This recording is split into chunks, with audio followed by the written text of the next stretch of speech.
শুরুতে জানিয়ে দেব হিজবুল্লাহ সামরিক শক্তি সম্পর্কে ইসরায়েলে আতঙ্ক ছড়িয়ে পড়েছে। জানিয়ে দেব ইউক্রেনের ৩৬টি ড্রোন ধ্বংস করছে রুশ বাহিনী।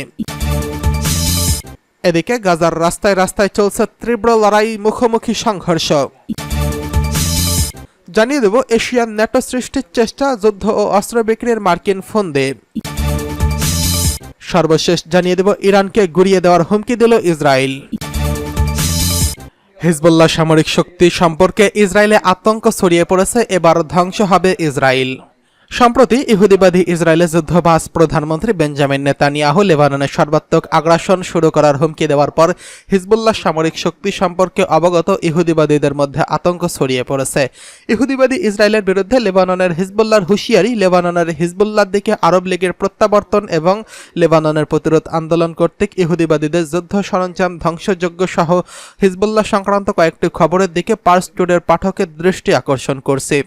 ইহুদিবাদী ইসরায়েলের বিরুদ্ধে লেবাননের হুঁশিয়ারি, হিজবুল্লাহর উপর উপমহাসচিব শেখ নাইম কাসেম ইহুদিবাদী ইসরায়েলের চলমান গণহত্যার শিকার গাজাবাসীর প্রতি সমর্থন অব্যাহত রাখার প্রত্যয় জানিয়েছেন। তিনি লেবাননের বিরুদ্ধে যে কোনো ধরনের মূর্খ আচরণের ব্যাপারে তেল আবিবকে হুঁশিয়ারি করে বলেছে, ইহুদিবাদীরা যুদ্ধের বিস্তৃতি চাইলে হিজবুল্লাহর পক্ষ থেকে দাঁত ভাঙা জবাব পাবে। বিশ্বের ৫ বৃহৎ ক্ষেপণাস্ত্র শক্তির একটাতে পরিণত হয়েছে হিজবুল্লাহ। লেবাননের ইসলামী প্রতিরোধ আন্দোলন হিজবুল্লাহর ক্ষেপণাস্ত্র শক্তির কথা অকপটে স্বীকার করেছে ইসরায়েলের রিজার্ভ ফোর্সের জেনারেল রজাম আখিমান। তিনি বলেছেন, ক্ষেপণাস্ত্রের সংখ্যা দিন দিন হিজবুল্লাহ এখন বিশ্বের ৫ম বৃহৎ ক্ষেপণাস্ত্র শক্তির একটিতে পরিণত হয়েছে। ইহুদিবাদী পত্রিকাটি রাফা থেকে সেনা প্রত্যাহার করলে হিজবুল্লাহর সঙ্গে যুদ্ধ এড়ানো সম্ভব। ইহুদিবাদী ইসরায়েলের হিব্রু ভাষার দৈনিক ওয়াহিদিতে এক সংবাদ বিশ্লেষণে বলেছেন, ইহুদিবাদী সেনা ও রাজনৈতিক কর্মকর্তা ব্যক্তিরা মনে করছেন, ইসরায়েল যদি এখনই গাজার সর্বদক্ষিণে রাফা থেকে সৈন্য প্রত্যাহার করে তাহলে লেবানন সীমান্তে হিজবুল্লাহর সঙ্গে সম্ভাব্য যুদ্ধ এড়ানো সম্ভব হবে। ইহুদিবাদী ইসরায়েলের 2টি গুরুত্বপূর্ণ যুদ্ধ সরঞ্জাম ধ্বংস করল হিজবুল্লাহ। আল নাসারা বার্তা সংস্থা জানিয়েছে, লেবাননে হিজবুল্লাহর ইসরায়েলের উত্তর সীমান্তে সর্বসম্পর্কিত অভিযানের খবর প্রকাশ করেছে। প্রতিরোধ সংগঠনটি বলেছে, তাদের যোদ্ধারা লেবানন সীমান্তবর্তী এলাকায় স্থাপিত ইসরায়েলের 2টি যুদ্ধ সরঞ্জাম ক্ষেপণাস্ত্র মেরে ধ্বংস করে দিয়েছে। ইহুদিবাদী ইসরায়েলের হিব্রু ভাষার দৈনিক আরেক সংবাদ বিশ্লেষণে বলেছে, লেবাননের হিজবুল্লাহর কাছে উচ্চ ক্ষমতা সম্পন্ন সামরিক সরঞ্জাম ও অত্যন্ত বিপজ্জনক সামরিক প্রযুক্তি রয়েছে। লেবাননের সীমান্ত দিয়ে ইসরায়েলের নির্বিঘ্নে শত শত ড্রোন ঢুকে পড়ার ঘটনায় প্রমাণিত হয়েছে, ইসরায়েলের আকাশ প্রতিরক্ষা ব্যবস্থা এসব ড্রোন মোকাবিলা করতে সক্ষম নয়। লেবাননের প্রতিরোধ আন্দোলনের দিকে আরব লীগের প্রত্যাবর্তন হয়েছে। এদিকে ইউক্রেনের ৩৬টি ড্রোন ধ্বংস করেছে রুশ বাহিনী। রুশ বাহিনী তাদের দেশের সীমান্তের কাছাকাছি বিভিন্ন অঞ্চলে রাতে ইউক্রেনের ৩৬টি ড্রোন ধ্বংস করে দিয়েছে। মস্কোর প্রতিরক্ষা মন্ত্রণালয় সোমবার এই খবর জানিয়েছেন। টেলিগ্রামে পোস্ট করা মন্ত্রণালয়ের এক বার্তায় বলা হয়, দায়িত্বে থাকা আকাশ প্রতিরক্ষা বাহিনী ব্রায়ানস্ক অঞ্চলে 18টি এবং কুরস্ক অঞ্চলে 9টি এবং বেলগরদ অঞ্চলে 9টি ড্রোন ধ্বংস করা হয়। এদিকে আরও অস্ত্র সরবরাহের আহ্বান জানিয়েছেন জেলেনস্কি। ইউক্রেনের প্রেসিডেন্ট ভলোদিমির জেলেনস্কি শনিবার পশ্চাত্যের অস্ত্র সরবরাহে জোরদার করার আহ্বান জানিয়েছেন। দেশটিতে দক্ষিণাঞ্চলে রাশিয়ার হামলায় 2 শিশুসহ অন্তত 7 জন নিহত হওয়ার পর এমন আহ্বান জানানো হয়েছে। সেখানে হামলার পর জেলেনস্কি বলেন, এই যুদ্ধের সিদ্ধান্ত গ্রহণের ক্ষেত্রে কোনো ধরনের বিলম্বের অর্থ হল মানুষের প্রাণহানি ঘটানো। খবরে বলা হয়, ইউক্রেনের দক্ষিণাঞ্চলীয় এক অঞ্চলে রাশিয়া এই হামলা চালিয়েছে। এদিকে গাজার রাস্তায় রাস্তায় চলছে তীব্র লড়াই। ফিলিস্তিনের গাজা শহরের সুজাইয়া এলাকায় ইসরায়েলি বাহিনীর সঙ্গে তীব্র লড়াই চলছে প্রতিরোধ যোদ্ধাদের। লড়াইয়ের চতুর্থ দিনে এসেও এই এলাকায় বোমা বর্ষণ করছে ইসরায়েলি বিমান। এছাড়া গাজার মধ্যাঞ্চল ও দক্ষিণাঞ্চলীয় রাফা এলাকাতেও হামাস যোদ্ধাদের ইসরায়েলি বাহিনীর সংঘর্ষের খবর পাওয়া গেছে। আল আরাবিয়া নিউজের খবরে বলা হয়েছে, ইসরায়েলি প্রধানমন্ত্রী বেঞ্জামিন নেতানিয়াহুর উপত্যকার সর্বত্র লড়াইয়ের কথা স্বীকার করেছেন। নেতানিয়াহু বলেছেন, তার বাহিনীর কঠিন লড়াইয়ে জড়িয়ে পড়েছে। ইসরায়েলি সেনাবাহিনী বলছে, তারা সুড়ঙ্গের উপরে ও নিচে ফিলিস্তিনি যোদ্ধাদের সঙ্গে লড়াই চালিয়ে যাচ্ছে। এদিকে হাজার হাজার ফিলিস্তিনি বিধ্বস্ত এলাকা ছেড়ে পালিয়ে নিরাপদ স্থানে আশ্রয় নিয়েছেন। জাতিসংঘের মানবিক সংস্থা HOA বলেছে, বৃহস্পতিবার সুজাইয়া যুদ্ধ শুরুর পর থেকে 60 থেকে 80 হাজার লোক এলাকা ছেড়ে চলে গেছেন। এদিকে গাজায় যুদ্ধবিরতি ও জিম্মির মুক্তির বিষয়ে আলোচনা তেমন অগ্রগতি নেই বলেও জানানো হয়েছে। হামাস বলছে মার্কিন মধ্যস্থতাকারীরা যে সংসদীয় নতুন প্রস্তাব পরিকল্পনা উপস্থাপন করছে তাতে নতুন করার কিছু নেই। হামাস স্থায়ী যুদ্ধবিরতি ও গাজা থেকে পুরোপুরি ইসরায়েলি সৈন্য প্রত্যাহারের দাবি জানিয়ে আসছে, কিন্তু ইসরায়েলে হামাসের এই দাবি প্রত্যাখ্যান করে আসছে।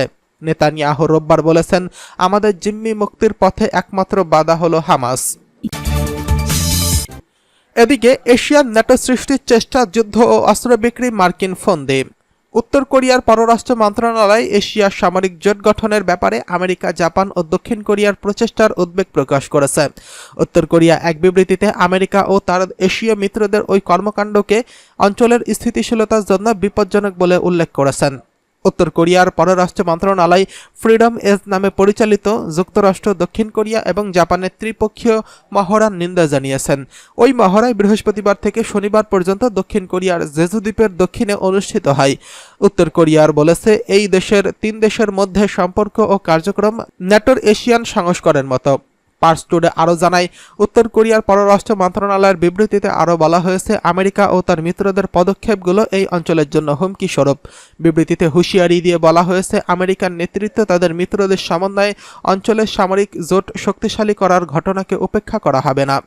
আঞ্চলিক শক্তি রক্ষার স্বার্থে উপযুক্ত জবাব দেওয়ার হুমকি দিয়েছে উত্তর কোরিয়া। এর আগে চীনের সেন্ট্রাল মিলিটারি কমিশনের উপপ্রধান বলেছিলেন, আমেরিকা আঞ্চলিক নিরাপত্তা ও স্থিতিশীলতার জন্য সবচেয়ে বড় চ্যালেঞ্জ। তিনি বলেন, ওয়াশিংটন এই অঞ্চলের আধিপত্য বজায় রাখতে ন্যাটোর এশীয় সংস্করণ তৈরি করতে চাচ্ছে। এদিকে ইরানকে গুড়িয়ে দেওয়ার হুমকি ইসরায়েলের।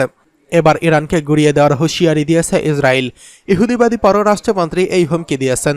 এতে নতুন করে ইরান ইসরায়েল উত্তেজনা শুরুর আভাস মিলছে। জানা গেছে, মধ্যপ্রাচ্যে নিজেদের চরম শত্রু ইরানকে পুরোপুরি গুড়িয়ে দেওয়ার হুমকি দিয়েছে ইসরায়েলের পররাষ্ট্রমন্ত্রী। সামাজিক যোগাযোগ মাধ্যম এক্সে দেওয়া এক পোস্টে কার্টোস বলেন, যারা ধ্বংসের মুখোমুখি হুমকি দেয় তারা ধ্বংস হয়ে যাওয়াটা তাদের জন্য প্রযোজ্য। লেবাননের প্রতিরোধ যোদ্ধারা যদি ইসরায়েলের হামলা চালানো বন্ধ না করে এবং সীমান্ত থেকে সরে না যায় তাহলে তাদের বিরুদ্ধে পূর্ণ শক্তির প্রয়োগের হুমকি দিয়েছেন ইসরায়েলের পররাষ্ট্রমন্ত্রী। জাতিসংঘে ইরানের মিশন শুক্রবার জানায়, ইসরায়েল যদি লেবাননের পূর্ণমাত্রার সামরিক আগ্রাসন শুরু করে তাহলে মাটির সঙ্গে মিশিয়ে দেওয়া এক যুদ্ধ হবে। নিজেদের এক্স হ্যান্ডেল থেকে পোস্ট করা এক বার্তায় আরও জানায়, যদি এমন পরিস্থিতির সৃষ্টি হয় তাহলে সব প্রতিরোধ ফ্রন্টে জড়িয়ে পড়ার মতো অপশন বিবেচনাধীন রয়েছে। ইরানের এমন মন্তব্যের পর ইসরায়েলি পররাষ্ট্রমন্ত্রী ওই প্রতিক্রিয়ায় দেখালেন। গেল বছরের অক্টোবর থেকে ইসরায়েলের লাগাতার হামলা চালিয়ে আসছে। লেবাননের প্রতিরোধ যোদ্ধারা চলতি সপ্তাহে নেতানিয়াহু ও ইসরায়েলের প্রতিরক্ষামন্ত্রী ইয়েভ গ্যালান্ট জানিয়েছিলেন, তারা লেবাননের সঙ্গে চলমান সমস্যা কূটনৈতিকভাবে সমাধান করতে চায়। কিন্তু গান্তোসকে ভিন্ন সুরেই কথা বলতে দেখা গেল। লেবাননে ইসরায়েলি হামলা বন্ধে ইরানের প্রক্সিরা পাল্টা পদক্ষেপ নিতে পারে, তাই পুরো মধ্যপ্রাচ্য জুড়ে সংঘাত ছড়িয়ে দিতে পারে বলে আশঙ্কা করা হচ্ছে। প্রায় 2 সপ্তাহ আগের কথা, ইসরায়েলের সেনাবাহিনীর গুরুত্বপূর্ণ একজন কর্মকর্তা স্বীকার করেন, তারা ফিলিস্তিনের যোদ্ধাদের যুদ্ধে বিজয়ী হতে পারবেন না। এই নিয়ে ব্যাপক আলোড়ন সৃষ্টি হলে বিবৃতি দেয় ইসরায়েলি সেনাবাহিনী। ইসরায়েলের প্রধানমন্ত্রী বেঞ্জামিন নেতানিয়াহু এমন দাবি নাকচ করে দেন, কিন্তু এরই মধ্যে লেবাননের প্রতিরোধ যোদ্ধাদের বিরুদ্ধে ইসরায়েলের যুদ্ধ প্রস্তুতির খবর সামনে আসে।